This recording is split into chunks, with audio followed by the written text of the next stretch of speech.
Hey Steve, welcome to the MasterCard Cup. Just want to give you an opportunity here to view your swing at regular speed.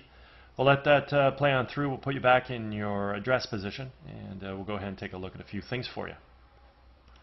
So while we got you back here in your address position, your spine's nice and straight through the lower quadrant anyways.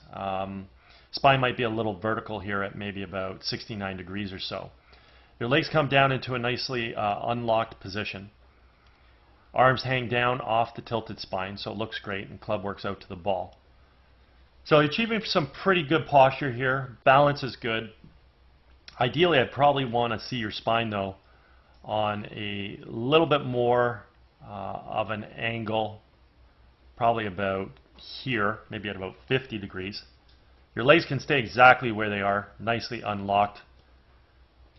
From here, we would get your arms obviously to hang down and slightly in front of you. Off that now tilted spine, and then the golf club will work out to the ball. This would ultimately position you a little bit further away from the golf ball, and it will establish a better spinal position for you to rotate and build your golf swing off of. So the whole concept is we want to achieve good posture so that when we build our golf swing, we rotate off this axis and maintain the axis the whole time until maybe the finish, where we might come up out of that posture a little bit.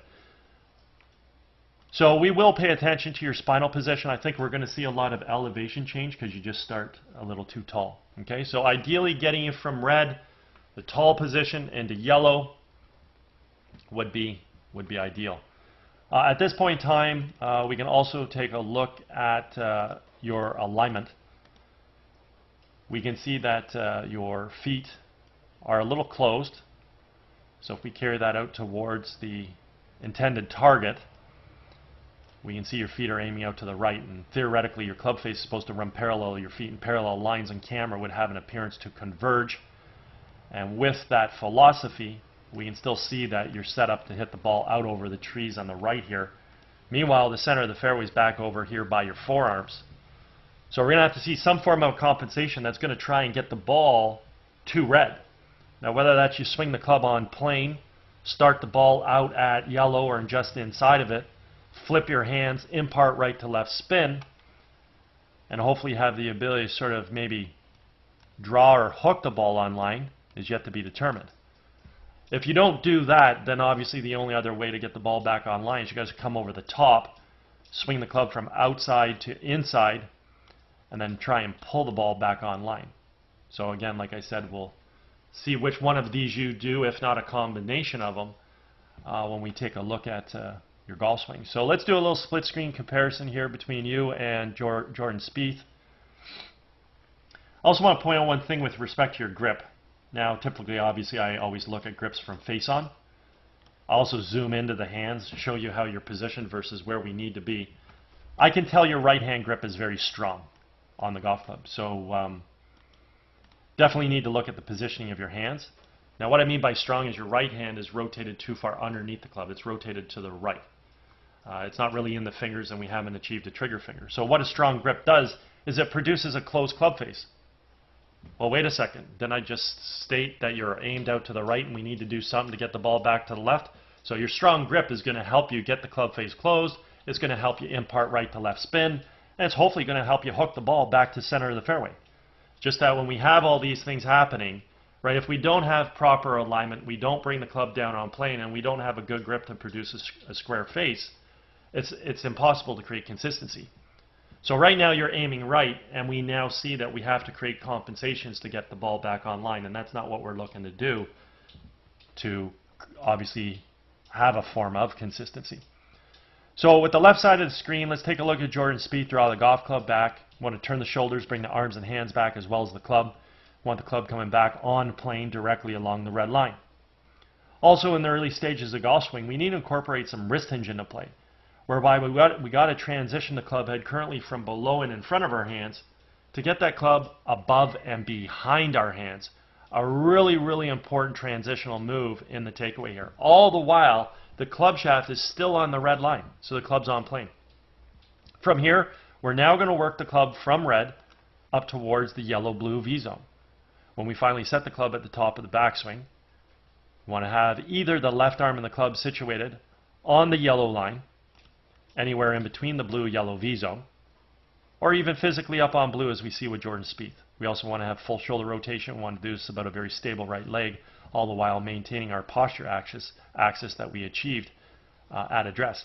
And that's why that posture is so important, because his spine's basically sitting here at about 53 degrees.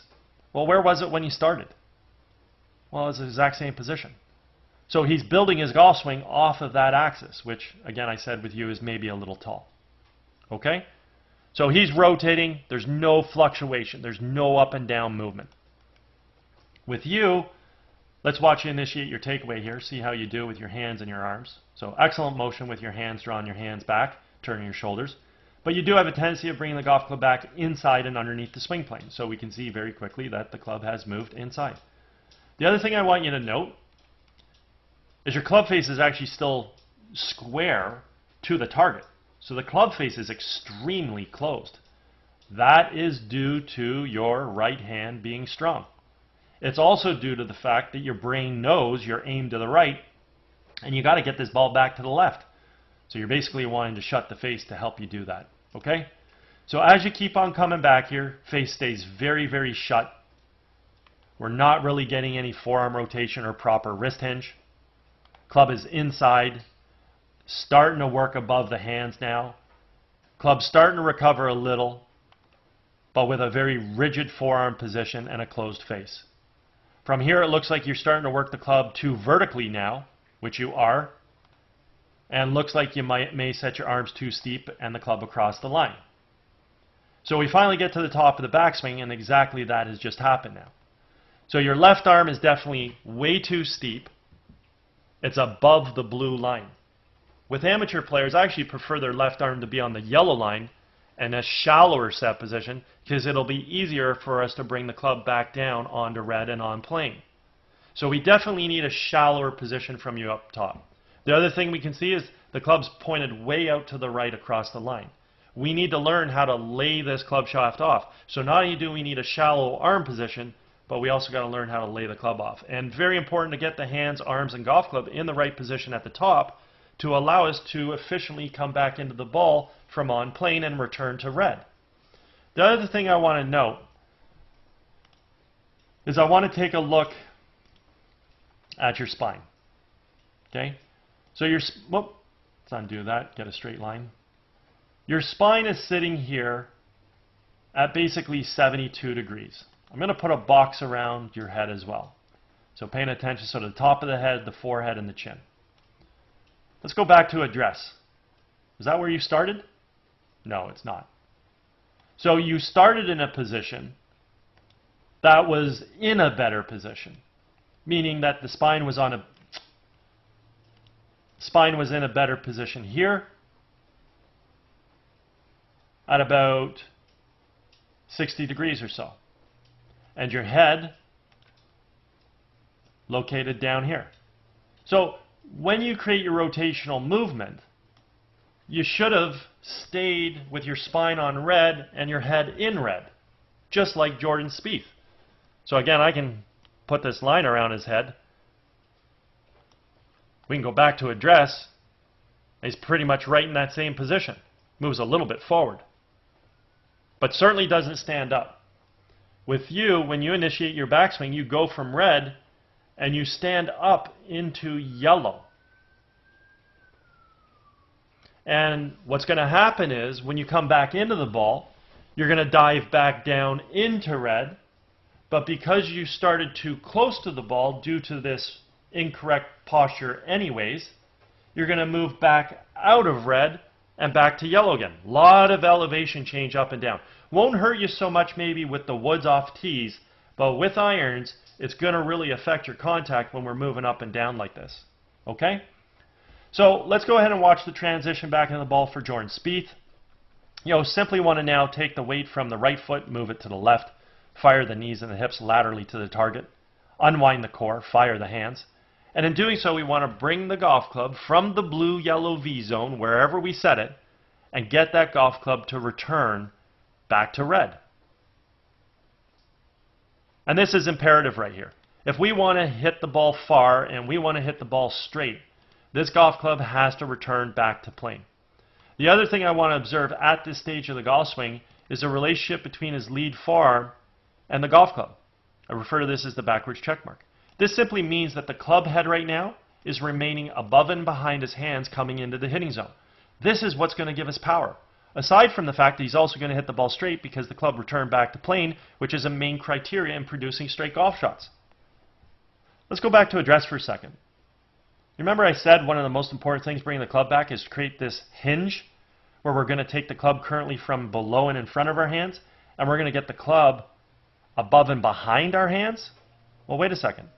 Isn't that the exact same position?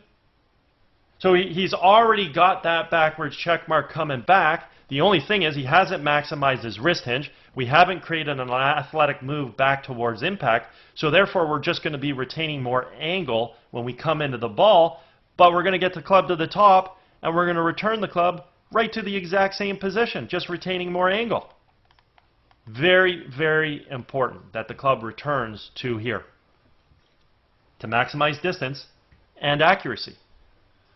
So with you in this very steep position and the club out of position, I don't know how you're going to return this club back to red unless you reroute it, drop it to the inside like a Jim Furyk or a Freddie Couples. So let's watch your transition. So the hands come over the top from your steep position, down blue. You're fighting to keep the club head behind your hands because you athletically know the club has to stay above and behind the hands for power. So at this point in time, I mean, we can look at this. You know, I need to change the color because you're on blue, so let's make it yellow. Here's your lead forearm. Here's your club. So you've got your backwards check mark. Club's above and behind your hands. Wonderful. But you started your downswing from too steep of a position. Hands came over the top, and the club is not returning to where? It's not returning back to red. So as we continue to track your club head coming in the ball, it's going to come into the ball too steep. So let's go to the next frame. Oh, look at that. You're fighting. You're really fighting to keep the club head behind your hands. Look at that. That's amazing right there. Okay? So this is a really good job. The unfortunate thing is, again, you're attacking from too steep of a position with your hands coming over the top. You can fight to keep the club head in behind your hands all day long, but we've got way too much arm separation, and the club's just still never going to return back to plane. It's going to be attacking the ball from the outside. So if we connect the dots here, we can just see how steep that club tracked into the ball. You did get the club on top of the plane through this area, so that's a really, really good job right there, fighting to try and come into the ball well and reduce the amount you're attacking the ball from out to in. Okay? Now, if you'd started in proper posture, you'd allow your athleticism and athletic ability to go through the golf shot a lot better by not having to pull up back into yellow. Look at your head. Look at your spine. Here, I'll take you back to the top. Here's the top of your backswing. Well, let's go back to address. So again, you're in red. You move to yellow. And you stay at yellow coming into the ball. But you didn't start there. Well, you stay at yellow because what I'm saying is when you are in red, you're too close to the ball, so you're having to pull away out of the shot, almost like a batter who gets fooled by an inside pitch and has to check their swing. If you don't pull up and out of your shot, you're not going to get the club head on the ball. So that's why it's important and imperative to start in the right position with the precise, exact proper posture, but also the right distance away from the ball, and then learn how to create a golf swing that functions on that axis. And you're not having to, make these fluctuation changes from red to yellow. Okay? Anyways, with Jordan Spieth, club returns to plane here. Club attacks the ball right from the red line on plane. And this is what, again, produces straight golf shots in accordance to our alignment, as long as the club face squares up via having a good grip. So we can see you did a pretty good job there. I mean, you didn't get your club on plane in this frame, but you do fight to get it there, and you do a pretty good job. So at this point in time, we know you're aiming too far right. You're not coming down on perfect swing plane. You're a little over the top. So there's a compensation. This is going to allow you to pull the ball back to the left. Because of your strong grip, that should hood the club face. And both of those things, the combination of swinging across the ball to the left a little and shutting the face, should help you prevent the ball from going out where you're aimed and hopefully somehow time it all perfectly to get that ball back to the center of the fairway. So let's watch the path of your club here. Club's going to hit the ball and go across a little. That was actually pretty good. You actually went down the line pretty good. So you're actually not pulling the ball back to the red flag. You're going to close the face. You're going to start the ball inside of the yellow, wow, way inside of the yellow target. So we can see the ball taking off. Ball's taking off. There it is. So ball's taking off here. Primarily because the club face was closed. Little bit of the path, not too much. Okay, because your path was almost pretty much down the line to where you were aimed, which was the yellow flag. You're a little bit inside that, so you know your path is helping you start the ball down blue, but it's more so your club face. So ball's going to get out there. Unfortunately, it's probably going to have some right to left spin. It's going to continue to draw. Now, how far left it's going to go is indicative of based on how close that club face was. Okay? So, you know, based on this swing analysis, hopefully you can see that there's a lot of variables here. First thing is super athletic golf swing. Your hands work great. They come back, they fire through. Your core works great. You coil, you uncoil. You've got great footwork, allows you to get through to a good finish. There's some really nice athletic general swing motion here. I love it. It's amazing. The problem is if we want to hit a ball straight and be consistent, there's three things we need. We need to aim well, we need to bring the club down on plane, and we need to square the face up. Let's break that down. Where are you aiming? Out to the right. How's your downswing plane?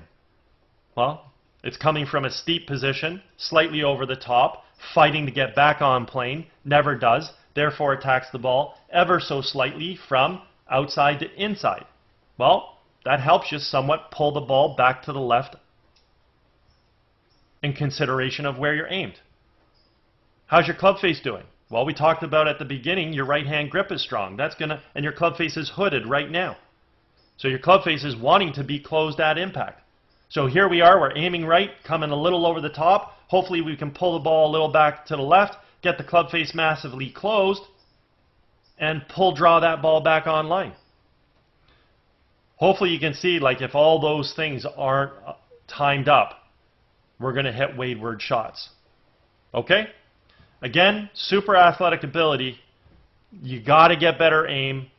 Got to shallow out the top of your backswing. Got to get the club coming in from perfect plane. Got to tweak up the grip so the club face won't do anything crazy through impact. And when we have good aim, good downswing plane, good club face, well, then we can hit the ball straight and we can be very consistent. Okay? Anyways, good looking job, great looking athletic golf swing. If you can fix up some of those things we were just talking about, you certainly have a lot of potential. Anyways, I hope you had a fabulous day, and I hope you enjoyed getting an opportunity to see your swing on video here. Take care.